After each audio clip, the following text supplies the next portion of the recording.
Welcome to your post-daily news update for Tuesday, January the 11th. John Pollock and Wai Ting here to go through all the latest news and notes that are going on in the world of professional wrestling. Wai Ting sporting a very hipster Toronto Raptors shirt, as only he can, a shirt I could never pull off. And I'm coming at you with my blue plaid, which that's my comfort zone way. And a deep, grovelly voice. I'm sorry. Yeah. No, I am still sorry. hit. I'm sorry for you. Well, I've been hit by the mystery plague. It has been a week now that I've been ill. 2 negative COVID tests so far, but it feels like I'm getting worse. And last night was compounded by our 1-year-old waking up in the middle of the night. I was woken up at 3:30 shortly after we finished our show, and I did not get back to sleep until about 6:15 this morning. So I'll just be transparent, folks. I feel like I ran through a wall this morning, and the remains of me are here to chat with all of you. So Wai Ting's doing the heavy lifting, and I'm just going to smile and nod. But how are you doing? I'm doing okay. Yeah. We've got, of course, this is not the only show that we're going to put John through today, because we're also going to be reviewing on the Patreon the Stone Cold Steve Austin VHS from 1997. This is how I feel, folks. That's how I feel right now. Okay. Ooh, wow. Yeah. All right. So, hey, thanks for being here, and we appreciate it. I am the MVP this week. Like, look at all I'm attempting to do. No, Wai's going to carry the show, but I'm looking forward to chatting with Wai later on today. We're going to review "'Cause Stone Cold Said So." A video hosted, narrated, edited, lighting design, everything by Stone Cold Steve Austin, a true independent contractor that contracted his services out to the World Wrestling Federation for all of these different media jobs that I was not aware the man was tasked with. Hair, I'm bald, jackass. The credit roll might have been the best thing on this whole video. True auteur, Steve Austin. All right. So anything else? Anything else you want to get off your chest? Let's get right into the news. Okay, we're going to start off with news courtesy of Mike Johnson at pwinsider.com, who are it is their anniversary this month, pwinsider.com. Wow, how many years? They launched in January of 2004. So congratulations to that team. But Mike Johnson reporting, going forward, the NXT creative team will not be operating independently. pwinsider.com has confirmed with multiple sources. Before, under the Paul Levesque regime, the NXT creative team had been autonomous in nature, operating as a separate bubble within the company. As part of the changes made last week that unraveled that era of NXT, with WWE cutting the majority of the team Levesque had assembled over the years while building the NXT brand, that will no longer be the case, at least short term. pwinsider.com has learned that the NXT creative team has been informed that for now, they will fall under the purview of Bruce Pritchard and Christine Lubrano, directly reporting and answering to them, consistent to how the Raw and SmackDown creative teams each operate. The days of NXT being a separate little pocket within WWE look to be over.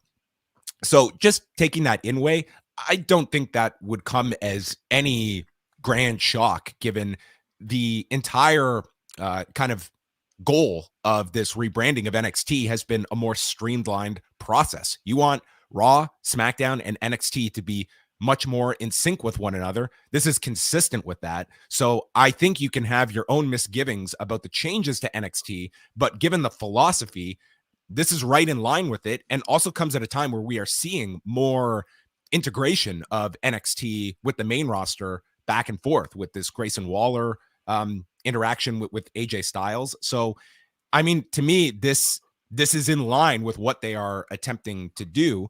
And this, like, they do not want to have 31 different flavors of ice cream. They want to have a consistent flavor, and NXT is going to be an assembly line of characters and ideas that are funneled through the main roster processes and have one kind of unifying vision. And that seems to be what this is confirmation of. Yeah, I don't think it comes to any surprise to anybody who is watching NXT 2.0 or who is an active participant in its creation, especially with the cuts from last week. You know, this just kind of seems to cement what I think everybody was expecting for months now. And ultimately, it I think it is for the benefit of what NXT should be. You know, if it is truly supposed to be developmental, you can't have a different opinion on who should be the stars of this brand versus who ultimately goes up to the main roster and is cut off. So I think this sort of cohesion, even if it's the, I think many of us would have preferred the other way around if it was the main roster that was taking more of the NXT 1.0 direction. But I think at least cohesion is ultimately a benefit to not necessarily maybe the audience, but at least to what the system is meant to do. And I guess the only question would be of how hands-on this is going to be, just in terms of, you know, someone like a Bruce Pritchard overseeing like a macro view of NXT versus really getting into the weeds about specifics. Like Bruce Pritchard is someone that I would imagine overworked is probably not even scratching the surface of that guy and the roles that he holds within the company, that you're adding NXT to his plate. Like it would seem like the process is you have your NXT creative staff. But I don't think this is a case of just presenting a script every week and it's rubber stamped. Like I think that there is going to be kind of a fine tooth comb that's going through this. And, you know, will we see any further philosophical changes to NXT, or is kind of the path that they have been on these last couple of months just going to be consistent? This is just kind of the exclamation point of all of these changes. Yeah, yeah. I mean, I imagine everything that you saw in the months prior with this 2.0 rebrand, you'll only get to see more of it. A really interesting question to me is what happens to some of the 1.0 remnants. Of course, we know that Tommaso Ciampa and Pete Dunne both had main event matches on Raw last night. Not main event, but the TV show main event matches on Raw. They're So main eventers. Stop like downgrading these NXT performers. They're creating Sure. main eventers.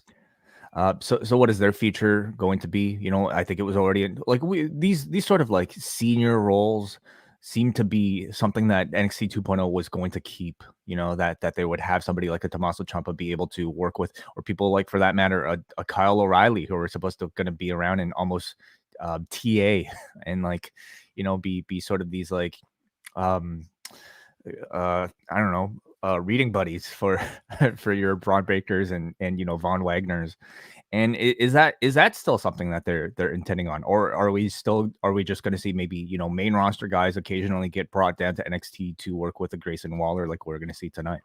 I think is invaluable that you have those people. Like it's not necessarily that a Ciampa is going to be like, even if you have kind of dismissed his ability to be a big star on your main roster, there's just, with so many green guys there, I think it's invaluable to have those guys. And we know that they wanted to keep Gargano, and they had their own ideas of retaining an Adam Cole. Like, it's not as though they're just whisking these guys out the doorway. I think, you know, there is a value for them. It's just these performers, do they see their value above that? And I think this month will be very interesting. Like, yes, you're seeing Ciampa and Dunn doing these dark matches and main event tapings. You've also got the Royal Rumble coming up, which is one of those gateways to like kind of take a lay of the land of NXT. And I'd be looking at names like a Ciampa and a Raquel Gonzalez of like, is it now or never? Are they going to be NXT for, is that where they are designated? Or do we see an upward trajectory for them?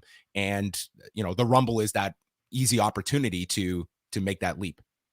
Mm-hmm. We'll continue on here with New Japan making a bunch of announcements for their big shows coming up. They are off until the 20th, where they will be in Korakuen Hall, and their next major show will be in Sendai on February the 11th. That one will be headlined by El Desperado, defending the Junior Heavyweight Championship against Master Wato, along with a rematch between Yo and Sho, and Tiger Mask versus Taiji Ishimori. So that is a card. Then February 13th, they're in Osaka, where they are putting the Dream Team back together with Okada and Tanahashi against Tetsuya Naito and Sonata as a prelude to singles matches involving those four.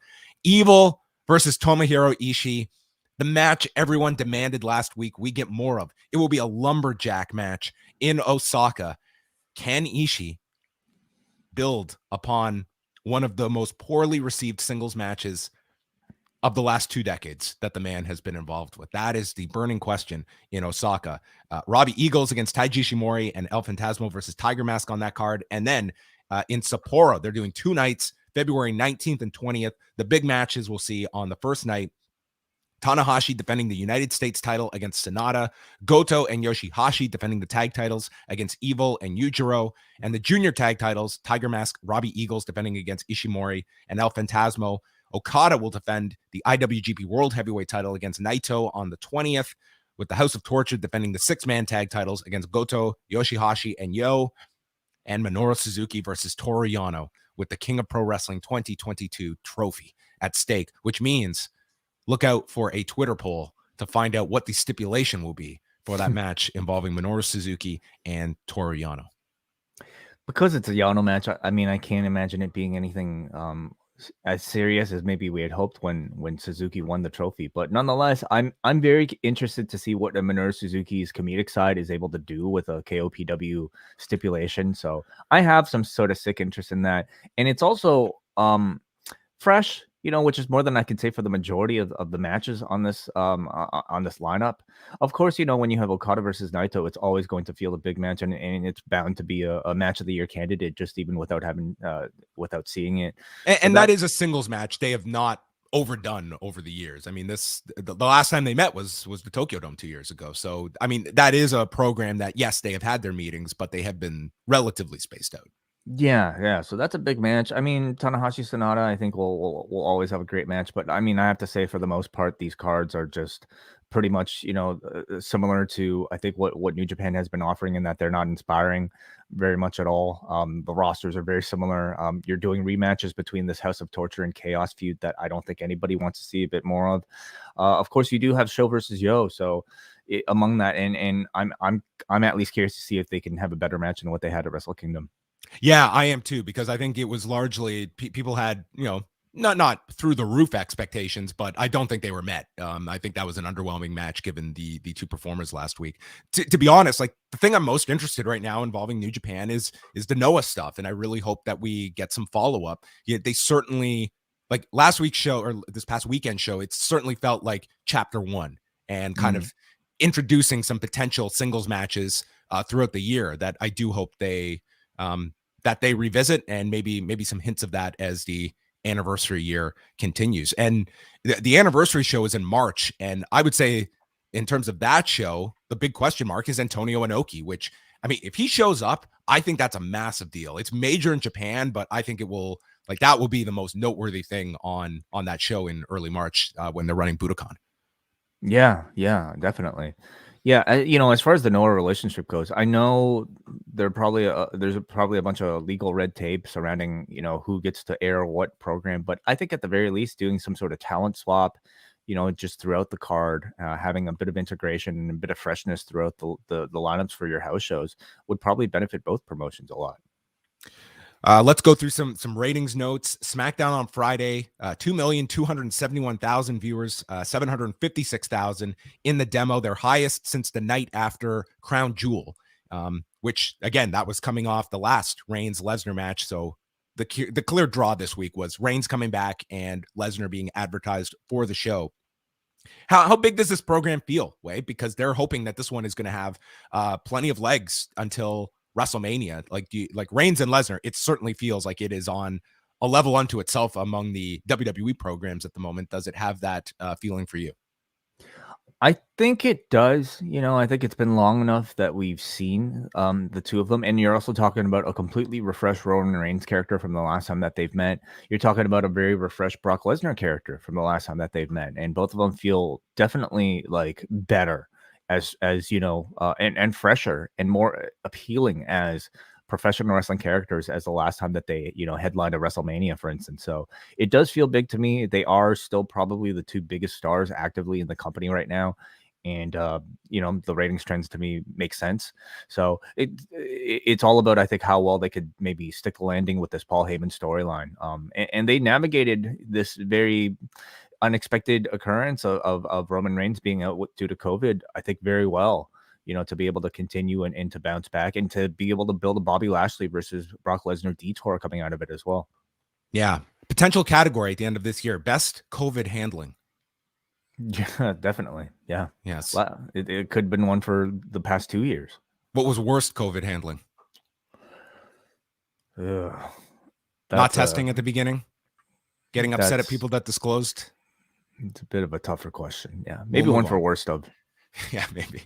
Rampage on Friday night, 588,000 viewers, 308,000 in the 18 to 49 demo. All these numbers coming courtesy of the great Brandon Thurston of WrestleNomics and the Post Wrestling Network, as well as Showbuzz Daily. And you can't really compare to last week where it was running on New Year's Eve.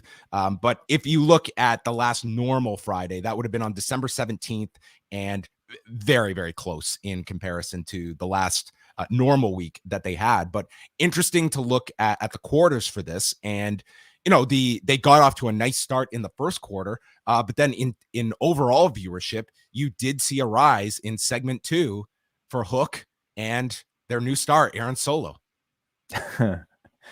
Yeah, I'm not so sure about the Aaron Solo part, but I mean, third time in a Hook, I think definitely proving to be a draw, coming out of that show and the ratings.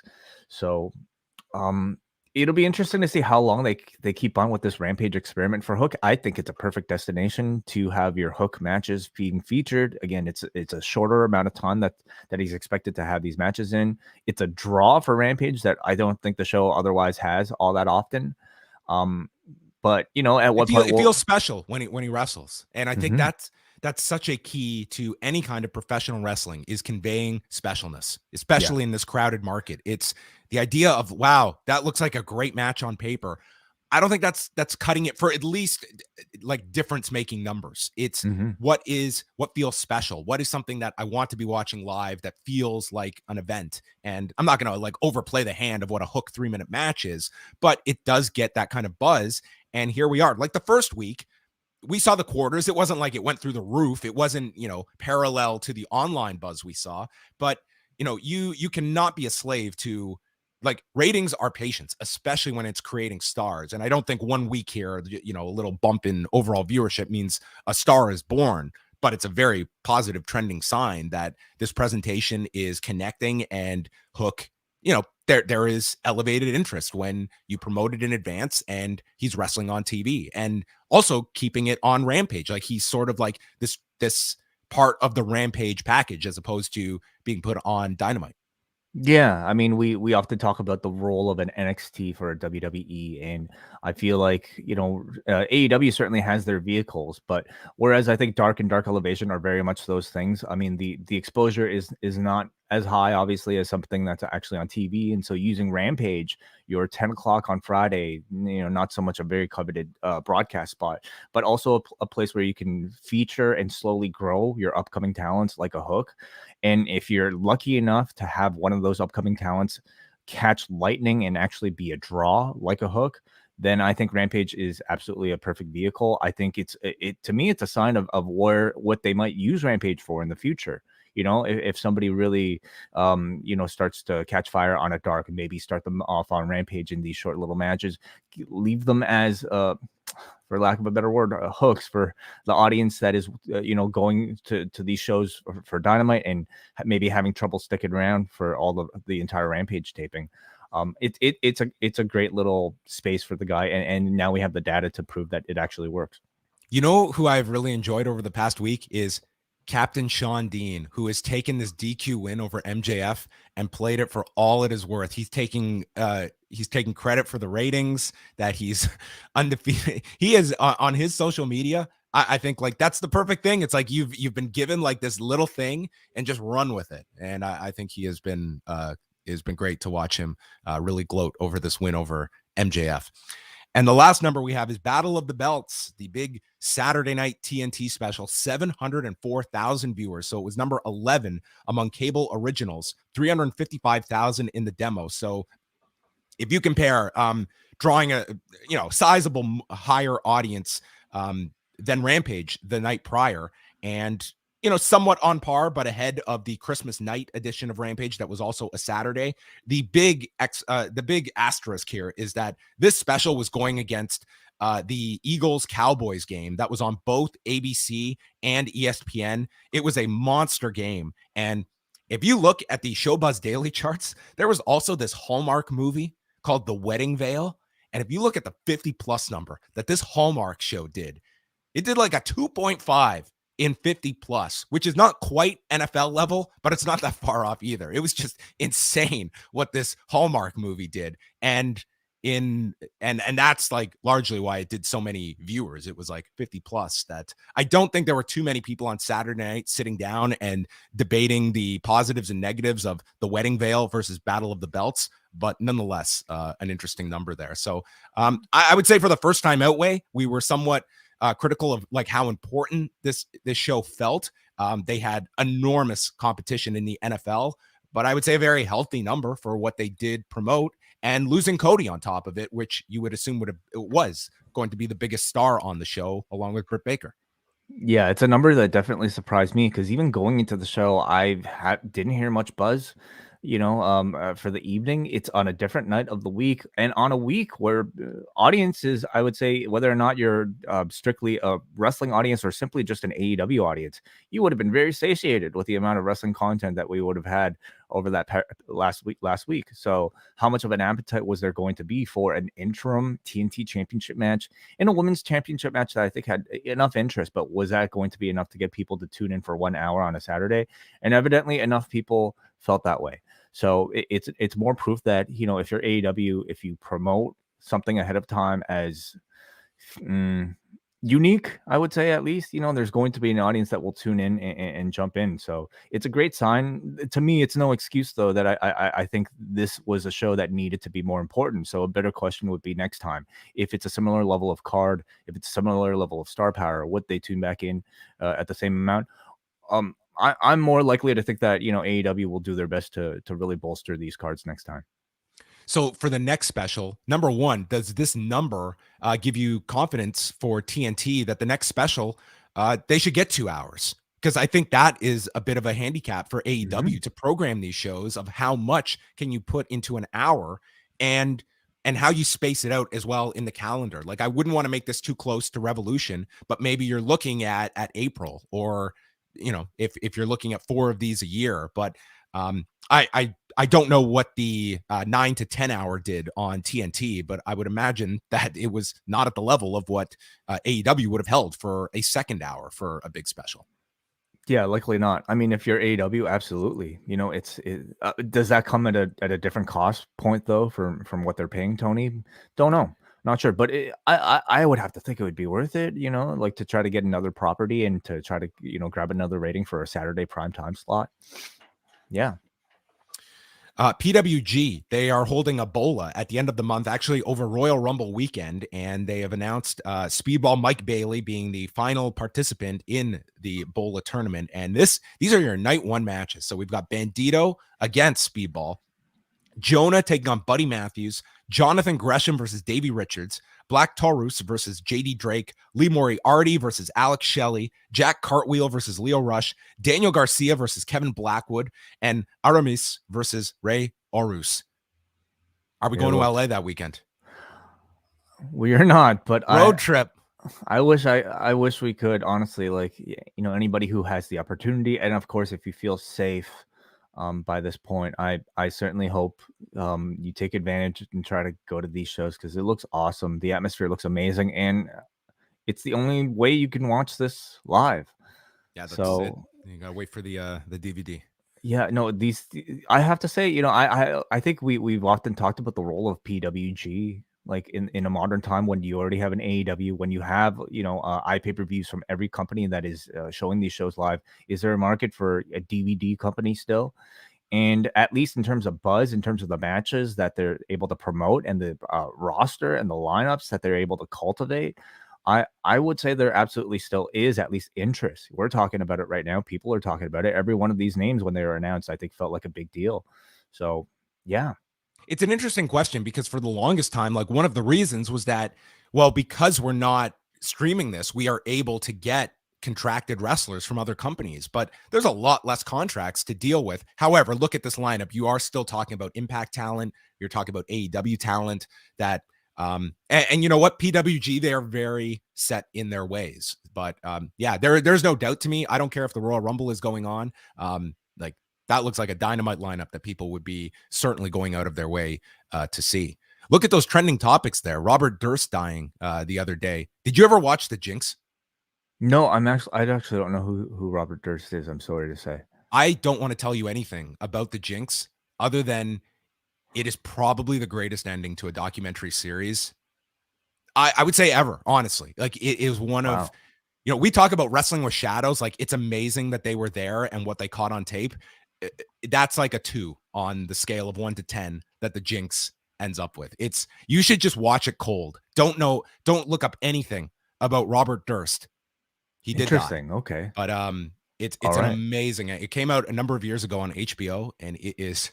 Anyone that is listening to this that watched knows exactly what I'm talking about. It's a TV, like it's a show. It's a series. It was several episode series, like 6 or so episodes, about an hour each.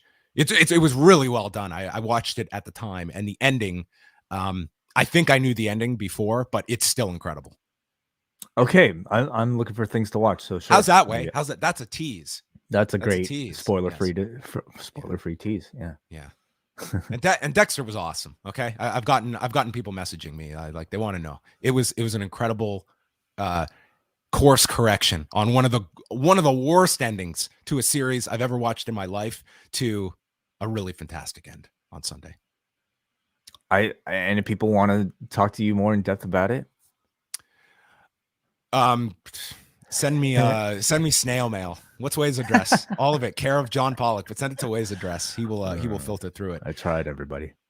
Last thing tonight is NXT 2.0. AJ Styles and Grayson Waller is the big match. Santos Escobar and Zion Quinn, I guess with Elektra Lopez at stake. Pete Dunne against Tony D'Angelo, and Wai's favorite Boa in action against Solo Sikoa. I think on this edition of NXT, you definitely have an equal mix of, interest in seeing where the direction of cross roster, integration may be in an AJ Styles versus Grayson Waller. Will they actually have Grayson Waller beat AJ Styles? Is that a possibility? Do you think you get a finish in this? I have to think so. It'd be a real letdown if you do some kind of DQ. Although I could see, Austin Theory showing up. You're right. Doing the reverse of what you did last night. God, that would just be awful. Wow. Last night you had a match that was thrown up because Grayson Waller came in and DQ'd the match, and this week you have another DQ, but with the other way around. Or is it just going to be? Well, I don't think they're going to have necessarily. It'll be interesting to watch. Like they certainly have no issue beating AJ on Raw. NXT might there's always a clear delineation between the top stars that come down here. I mean, last week, geez, you had Riddle get the pin on the tag champions instead, and when MSK are the ones in theory going for the tag titles, like they overly protect, and Riddle just gets beaten like a drum on Raw. I imagine maybe we move on to Grayson Waller's next feud through a match outcome like this. So the match itself, it's another test to see what Grayson Waller can do. I mean, he's working with the best person that the company probably has in an AJ Styles. So if this match is no good, I think it would be quite the indictment. But then you also have the rest of this undercard. I think a real combination of just sports entertainment goofiness here with Pete Dunne. What are you talking? Look at that headline: Santos Escobar and Zion Quinn battle for the heart of Elektra Lopez. I mean, come on, Wai. Oh yeah, no, feels fresh, as fresh as maybe a 98 edition of Nitro. Complete here with Pete Dunne versus Tony D'Angelo in a crowbar on a pole match. Devin Storm is going to be on a pole. Maybe it'll feel like 1999 or 2000, I should say. And then you got this Solo Sikoa versus Boa thing, who is also doing a duality gimmick. So we'll see who's the better Jekyll and Hyde, Boa or Damian Priest this week. Yeah, are we going to see Bo or which side is going to come out? NXT 2.0. It is a show. An interesting and of course our friends at Up Next will be covering every single second of WWE NXT 2.0. So tune into those guys live on Twitch, twitch.tv/upnextpodcast, or just subscribe to the podcast. So I don't know if everyone's I don't know if everyone's aware, but like Davey Portman is going back home to the UK for a couple of months, and he said he's going to like keep up with like doing all the shows, which sounds absolutely crazy. I could not imagine doing like with the time zone difference, like it's 5 hours ahead. It is incredibly ambitious for somebody like him. I mean, it was one thing I think if he was going to Japan, for instance, where the time zone would actually kind of it's actually very beneficial. Like it was like nice to do a Raw review that we did like in the morning, like in the middle of the day. Yeah, I thought it was great actually. But he's going to the other side of the world. He's gonna have to watch these shows at like 4 a.m. And you know, he plans on doing this for 3 months. So hey, good luck, Davey. I mean, I'm actually curious to hear what the shows will sound like with him at 5 a.m. talking about BOA and you know, the poker player. I think it'll make the shows better. Yeah, we're sending him off to a Post UK, to our other one of our satellite companies. So he will be kicking off operations there for Post UK. But yes, we got one. We just have one super chat comment, and that comes from Fact Channel, who sends in a $2 super chat. Thank you very much for the support, Fact Channel. And he simply wants to say, "I love Hook. Rampage is perfect for him." Okay, well there you go. He's a big fan. Fact Channel. It's a channel all about facts, which maybe every channel should be about. Sure, yeah, but it is a fact. Rampage is perfect for Hook. All right. Final breaking news, folks. 15 minutes ago, third negative test. I tested negative again for COVID. So there you go. Okay, wonderful. Well, that's good news. Hopefully you're out of this soon. We'll continue to get updates, I suppose, from you. We're getting there. Tonight, Rewind Away number 101, because Stone Cold said so. That will be exclusive to members at postwrestlingcafe.com. The news will be back tomorrow, 1 Eastern time, and Rewinded Dynamite on Wednesday night. A lot of great shows coming up this week, including the MMA prediction show in this very time on this channel at 1 Eastern on Thursday with the great Ariel Helwani. And then Thursday night, 8 Eastern, we will be streaming it, the Worst of 2021 show with Braden Davey and the two of us giving our picks for the worst that 2021 had to offer. So a lot of big shows this week, Way. As always. It's always big here at Post Wrestling. That is our sign off. Goodbye. Thank you for tuning in.